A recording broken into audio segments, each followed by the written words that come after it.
હિન્દુનો સંતાન હોય ને તો આ ગાય હત્યા થતી તો એક હિન્દુને સુધી પહોંચવો જોઈએ અને ઘરે ઘરે હિન્દુ જાગો આવી ગાય હત્યા થતી હોય અને આજુબાજુ ગામમાં ખબર પડે તો બીજા ગામમાં જાણ કરો આવી ગાવું હત્યા થઈ છે હો ગાવું 150 ગાવું મરેલી પડે છે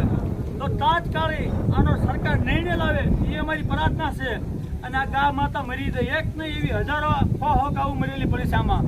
તો બધાને થઈને આ ગૌ માતા માટે બધા જાગૃત થાવ ઘરે ઘરે જાગૃત થાવ અને કાલ આનો નિર્ણય ન હોય તો ફરતા ગામવાળાને કહેજો કે બધાને જવાનું છે અને ગૌ માતા બધાને છોડાવવાની છે એટલે બધા ગામડાને જાણ કરો આ કયા ગામ લાગે સાલિયા ગામમાં ગૌશાળા કે કરી છે અને ગાઉને હું છે ગાઉ પોતે મરે છે ભૂખીને તરસ્યું મરે છે બાપ હિન્દુના સંતાન હોય